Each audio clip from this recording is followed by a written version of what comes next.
Just 1 hour ago, Britain pressed the button no one thought would ever be pushed again. The ultimate political reset, the kind that doesn't just change headlines, it rewrites history. It happened quietly with no explosions, no fanfare, just a short walk, a flash of cameras and a few sentences that sent a chill through Westminster. The Prime Minister stepped out of number 10, face calm but eyes fierce. And in that moment, everything shifted. Parliament has been dissolved, they said. 6 words that sent shockwaves through the nation. 6 words that erased years of power, promises and politics in an instant. And now Britain stands at a crossroads, half anxious, half thrilled, and completely uncertain about what comes next. In the heart of London, the sky hung grey. The kind of colour that matches the country's mood, a strange blend of fatigue and anticipation. Outside Downing Street, the air crackled with whispers, like the city itself knew something big was about to break. Journalists leaned forward, cameras flashed, and the Prime Minister's words rolled out like thunder. Within minutes, breaking news banners hit every screen. Parliament dissolved. Britain votes 2,000 to 25. But behind those glowing headlines, something deeper was unfolding. Not just politics, but power itself was being reset. It wasn't simply an election announcement. It was a declaration that the old game was over. The question now was, who dares to play next?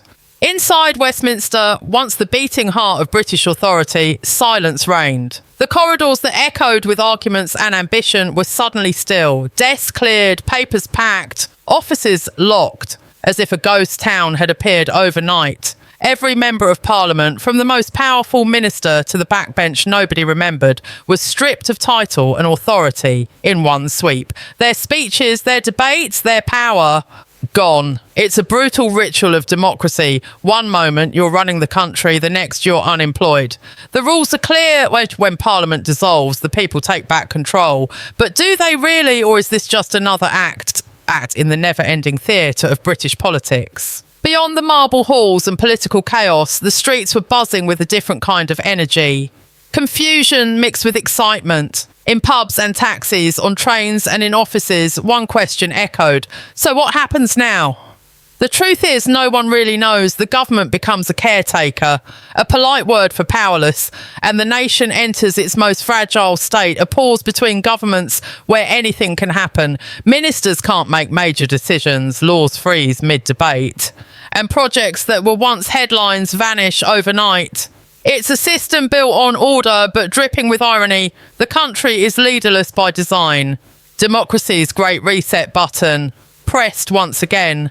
And while politicians rush to polish their campaign slogans, Britain waits, the markets hold their breath, international allies watch carefully, and the nation's institutions prepare for weeks of chaos wrapped in calm. It's a familiar cycle, yet it feels different this time, heavier, sharper, and far more personal. Because after years of division, scandal, and crisis, trust has become the rarest currency in Britain. Every promise sounds recycled, every speech feels rehearsed, and yet every election is sold as the one that will change everything. The people are listening, but not with hope, with scepticism. The mood is less, let's move forward, and more, let's see who disappoints us next.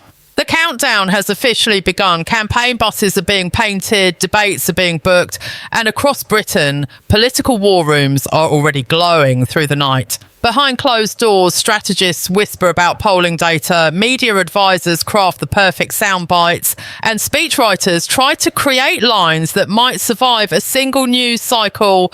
It's politics on steroids, image over integrity, perception over policy, because in modern Britain, elections aren't just fought on ideas, they're fought on screens, hashtags, and 15-second clips.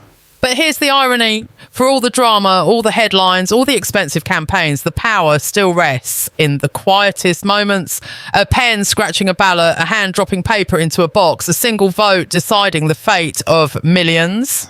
The mighty reset button may have been pressed, but no one, not even the Prime Minister, can predict what happens next. The political class is preparing for war, the people are preparing for change, and somewhere in between, the future of Britain is waiting to be decided. And yet one question lingers in the air, hanging heavy over Westminster and beyond. Was this reset an act of democracy or desperation? Across Britain, the ripples of this political earthquake are everywhere. From coffee shops in Manchester to quiet towns in Cornwall, the talk is the same. What does this really mean? For some, it's a chance at renewal. For others, it's a repeat of the same old political theatre dressed in new words.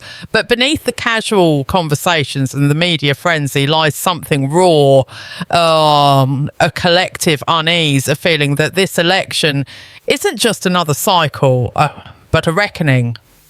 Every crisis Britain has endured in the last decade, the rising cost of living, strikes, scandals, leadership changes, international uncertainty has built up to this moment. The reset button has been pressed not just on Parliament, but on the nation's patience itself. Inside campaign headquarters, the atmosphere is electric and uneasy at the same time. Digital screens flicker with maps dotted in red and blue. Advisors huddle in corners and the sound of typing fills the air like rain on glass. Every political party knows the stakes. This isn't about policies anymore. It's about survival. The ruling party clings to its record, selling stability as if it were gold. The opposition speaks of change, of new beginnings, of turning the page. Yet to the public, it all sounds strangely familiar, like a song that's been played too many times. In a country where promises have been made and broken so often, the word trust feels almost outdated.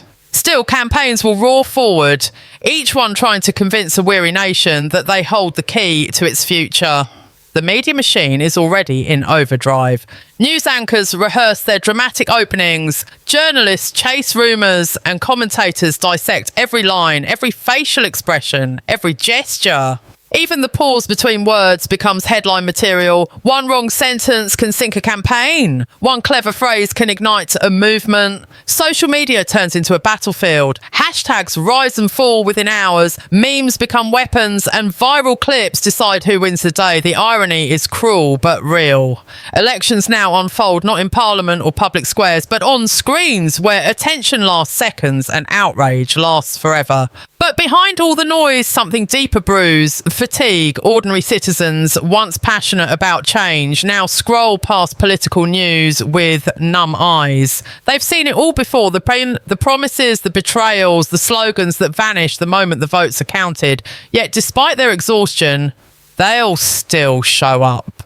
Because beneath the cynicism lies a stubborn spark, a belief that maybe, just maybe, this time will be different. That maybe this reset is real, that maybe someone will finally listen. Meanwhile, in government offices that once buzzed with authority, a strange calm has taken over.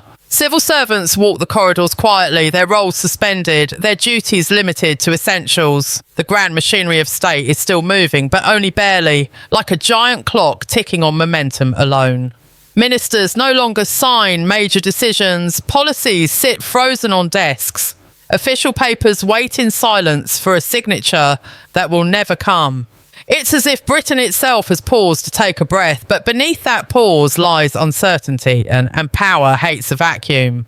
For in this moment of reset, ambition grows wild. Every politician senses opportunity, every strategist smells blood, and every party dreams of being the one to claim the next dawn of Britain's story. And so, as the campaign storm gathers, one truth becomes clear. The next few weeks will not be about who speaks loudest, but who can make the country believe again. The slogans are already being printed, the rallies planned, the promises rehearsed to perfection.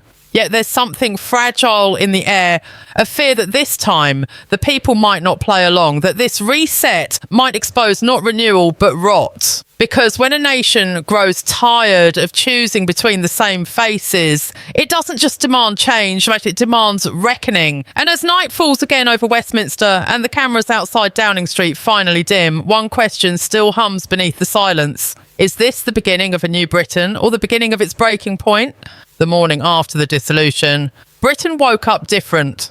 And not in appearance, but in atmosphere. The streets looked the same, the news anchors said the same words, yet the country felt suspended between past and future. A kind of political twilight had settled in. On one hand, there was relief, finally a chance for change. On the other, anxiety and a fear that the change would be nothing more than recycled speeches and reshuffled promises. But that's the paradox of democracy, isn't it? The illusion of fresh beginnings wrapped in the repetition of old mistakes. Every voter hopes for transformation, yet deep down they know how the story usually ends. Across the country, campaign engines roared to life. Party leaders hit the road, smiling for cameras, shaking hands they didn't mean to remember, delivering lines written by someone else. Every stop was carefully staged. The factory photo ops, the school visits, the friendly pub chats, all part of a well-rehearsed performance. Behind the lenses, aides whispered cues and signalled where to stand, when to wave, when to sign. Smile, it's not politics anymore, it's choreography. And while the politicians dance for votes, the people watch with quiet judgment, knowing that when the music stops, only one will still be standing. But which one? In television studios, producers craft debates like entertainment shows, lighting, makeup, sound checks. Every detail is perfected because in modern Britain, image is everything. When the cameras roll, leaders square off under the bright lights, each pretending not to flinch under the weight of 1,000 watching eyes. Their words are sharp, rehearsed, and soaked in strategy. Every question is a trap, every answer a calculation. Yet beyond the sound bites and applause lines, one truth hangs heavy. They're not just competing for power. They're competing for belief, and that is far harder to win. Meanwhile, in living rooms and coffee shops, the debates spill into daily life. Families argue over dinner, workers trade opinions over tea, and online comment sections ignite like wildfire. It's no longer just politics, it's personal. For some, it's about values, identity, and the kind of Britain they want their children to inherit. For others, it's about revenge, a chance to punish those they feel have failed them.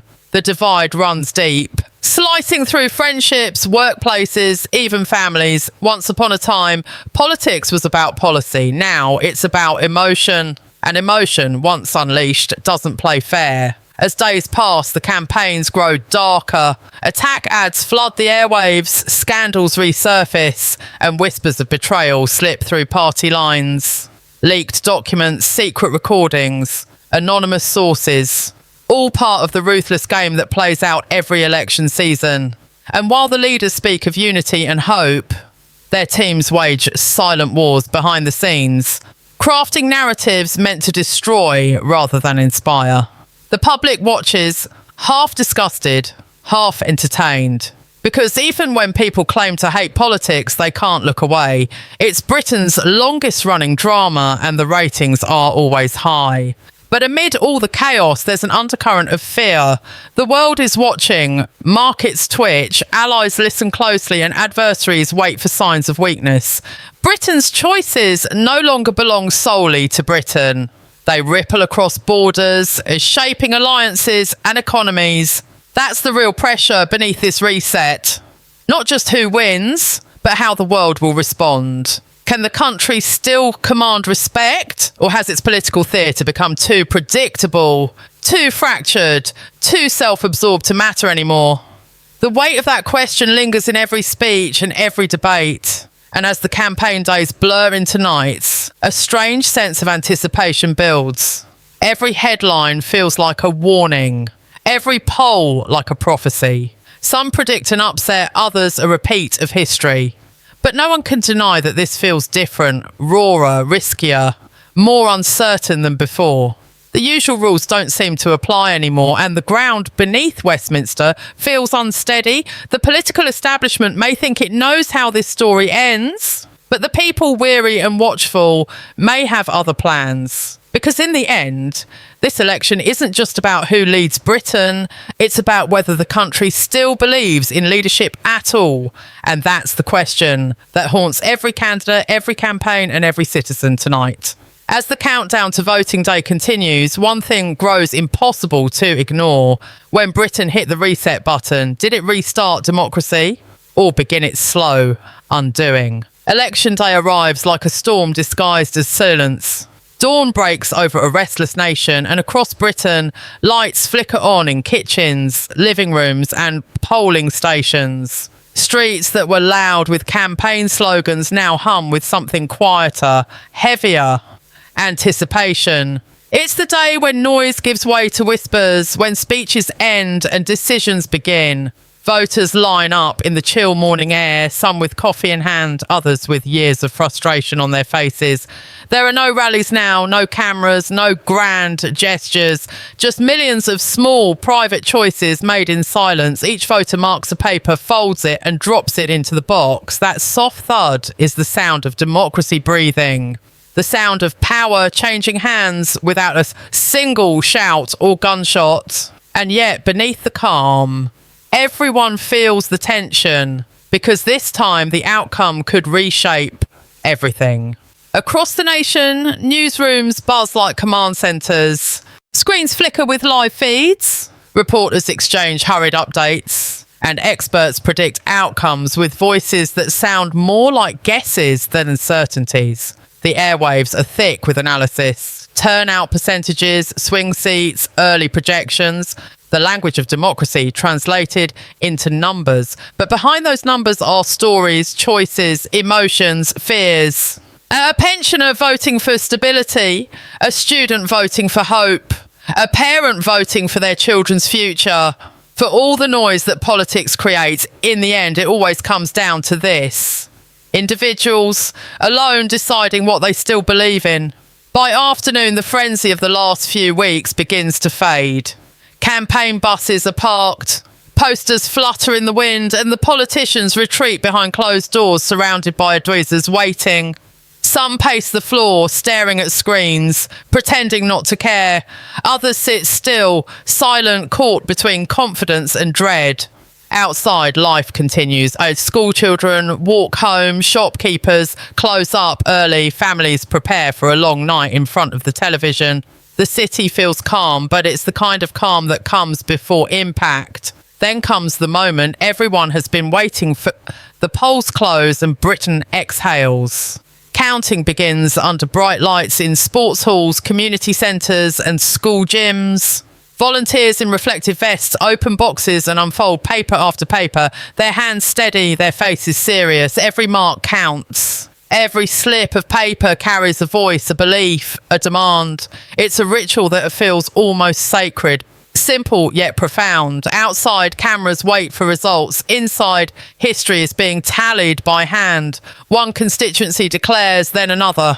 Cheers echo from some corners, silence from others. The map of Britain begins to shift its colours, red and blue, blending and battling across the screen, and every change feels like a heartbeat. In living rooms, the nation watches. Some smile, some sigh, some swear under their breath. Every result tells a story of towns forgotten, promises broken, hopes revived. It's more than numbers, it's emotion laid bare for the world to see. The victors step onto stages, faces glowing under harsh lights, thanking supporters, promising unity, vowing change. The defeated deliver speeches of grace that barely hide their heartbreak. And through it all, one thought echoes louder than any applause. Power has changed hands again, but will anything truly change at all? As dawn creeps in, the final results begin to solidify. Britain, exhausted but alert, watches as a new government prepares to take its oath. Outside Westminster, the air feels charged. Not with celebration, but with expectation.